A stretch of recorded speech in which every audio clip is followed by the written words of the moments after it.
ವಾರ್ಡಿನ ಸಮಸ್ಯೆಗಳ ಬಗ್ಗೆ ಕೇಳಲು ಹೋದ್ರೆ ಅಟ್ರಾಸಿಟಿ ಕೇಸು ಹಾಕ್ತೀನಿ ಅಂತ ಹೆದರಿಸ್ತಾರೆ. ಚಿಂತಾಮಣಿ ನಗರಸಭೆ ಪೌರಾಯುಕ್ತ ಚಲಪತಿ ವಿರುದ್ಧ ನಗರದ ಅಲ್-ಬಕಾಶ್ ಆರೋಪ. ಹೌದು, ಚಿಕ್ಕಬಳ್ಳಾಪುರ ಜಿಲ್ಲೆಯ ಚಿಂತಾಮಣಿ ನಗರದ ವಾರ್ಡ್ ನಂಬರ್ 18ರ ವ್ಯಾಪ್ತಿಯಲ್ಲಿ ಬರುವ ಪ್ರದೇಶದ ಜನರ ಸಮಸ್ಯೆಗಳನ್ನ ಕುರಿತು ನಗರಸಭೆ ಪೌರಾಯುಕ್ತ ಚಲಪತಿ ಅವರಲ್ಲಿ ಕೇಳಲು ಹೋದ್ರೆ ಹೋಗೋ ಆಚೆ ಜಾಸ್ತಿ ಮಾತಾಡಿದ್ರೆ ಅಟ್ರಾಸಿಟಿ ದೂರು ದಾಖಲಿಸ್ತೇನೆ ಎಂದು ಬೆದರಿಸ್ತಾರೆ. ಹೇಗಂತ ಅಲ್-ಬಕಾಶ್ ಆರೋಪ ಮಾಡಿದ್ದಾರೆ. ಇನ್ನು ನಗರಸಭೆ ಆವರಣದಲ್ಲಿ ಸುದ್ದಿಗಾರರೊಂದಿಗೆ ಮಾತನಾಡಿದ ಅವರು, ನಮ್ಮ ವಾರ್ಡಿನಲ್ಲಿ ಅನೇಕ ಸಮಸ್ಯೆಗಳಿವೆ, ಈ ಬಗ್ಗೆ ಕೇಳಲು ಹೋದ್ರೆ ಈಗೆಲ್ಲ ಹೆದರಿಸ್ತಾರೆಂದು ಆರೋಪಿಸಿದ್ರು. ಇನ್ನು ಅವರು, ನಮ್ಮ ವಾರ್ಡಿನ ನಗರಸಭೆ ಸದಸ್ಯೆಯ ಪತಿಯಾದ ನನಗೆ ಈ ರೀತಿ ಮಾತಾಡಿದ್ರೆ ಬೇರೆ ಸಾಮಾನ್ಯ ಜನರಿಗೆ ಇವರು ಇನ್ಯಾವ ರೀತಿಯಲ್ಲಿ ಮಾತಾಡ್ತಾರೋ ಎಂದು ಆಕ್ರೋಶ ವ್ಯಕ್ತಪಡಿಸಿದ್ರು. ಇನ್ನು ಈ ವೇಳೆ ನಗರಸಭೆ ಸದಸ್ಯರಾದ ದೇವಳಂ ಶಂಕರ್, ಸುಲ್ತಾನ್, ಗೌಸ್ ಪಾಷಾ, ಕೃಷ್ಣಪ್ಪ, ಮುಖಂಡರಾದ ಅಬ್ಬು, ಗುಡ್ಡು, ಮಧು, ಅಲ್ಲು ಸೇರಿದಂತೆ ಮತ್ತಿತರರು ಉಪಸ್ಥಿತರಿದ್ದರು. Ravikumar, news bureau, Prajapower TV, Chintamani. ಜಾತಿಗಿಂತ ಸಪರೇಟ್ ಮಾಡಾಯ್ತು. ಇವಾಗ ನಮ್ಮ ಜಾತಿಗೆ ಹಿಡಿದಿದ್ದಾರೆ. ಇವಾಗ ನಾವು ಕಿತ್ತಾಡ್ಕೊಂಡು ನಾವು ಸತ್ತಿದ್ರೆ ಪಾಪ ಇವ್ರಿಗೂ ಒಳ್ಳೇದು. ಯಾಕಂದ್ರೆ 20 ವರ್ಷ ನಾವು ಅಲ್ಲಿದ್ದೀವಿ. ಅದನ್ನ ಹೆಂಗೆ, ಅದನ್ನ ಬುದ್ಧಿ ಏನೋ, ಅದನ್ನ ಕೆಟ್ಟ ಬುದ್ಧಿ ಏನೋ ಎಲ್ಲ ನೋಡಿದ್ದೀವಿ ನಾವು.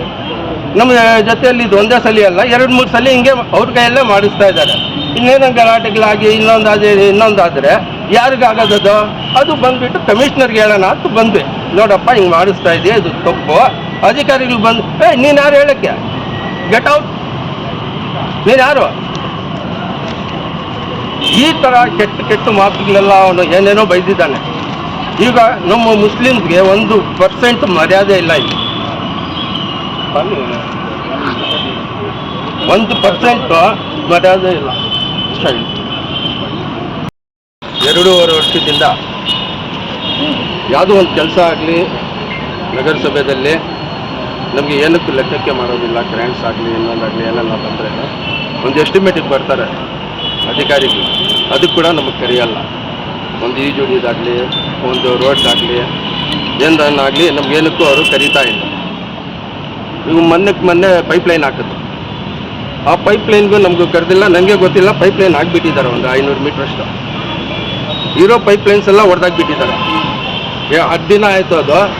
ಇವರು ಅರ್ಧ ಗಂಟೆದಲ್ಲಿ ಪೈಪ್ಲೈನ್ ಏನೋ ಮುಚ್ಚಿಬಿಟ್ಟು ಹೊರಟೋಗ್ಬಿಟ್ರು. ಅದು 10 ದಿನದಿಂದ ರೆಡಿ ಮಾಡ್ತಾ ಇದ್ದೀವಿ ಆ ಮಟನ್ ಅಂಗಡಿಗಳ ಹತ್ರ. ಆ ಪೈಪ್ಲೈನ್ ಮಾತ್ರ ಸರಿ ಆಗ್ತಾ ಇಲ್ಲ. ಲಕ್ಷಾಂತರ ರೂಪಾಯಿ ಪೈಪ್ಲೈನ್ ಅಂತ.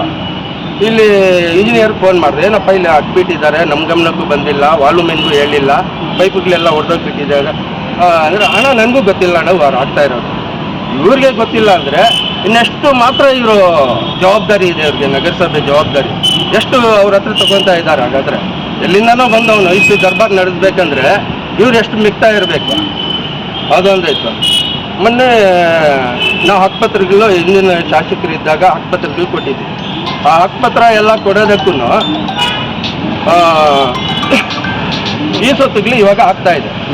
ಅದು ನಮ್ಮ ಗಮನಕ್ಕೆ ತಗೊಂಡು ಬರ್ತೀರಾ? ಯಾರೋ ಬೇರೆ ಕೈಯಲ್ಲಿ ಏರಿಯಾದಲ್ಲಿ ನಮ್ಮ ಜೊತೆಯಲ್ಲೇ ಇದ್ದಿದ್ದ ನಮ್ಮ ಮಿತ್ರರು, ನಮ್ಮ ಹುಡುಗರ ಕೈಯಲ್ಲೇ ಇವರು ಮಾಡಿಸ್ತಾ ಇದ್ದಾರೆ. ಕಮಿಷನರನ್ನು ಮಿನಿಸ್ಟ್ರು ಇಬ್ಬರು ಸೇರಿ ಮಾಡಿಸ್ತಾ ಇದ್ದಾರೆ ಅವ್ರ ಹುಡುಗರ ಕೈಯಲ್ಲಿ.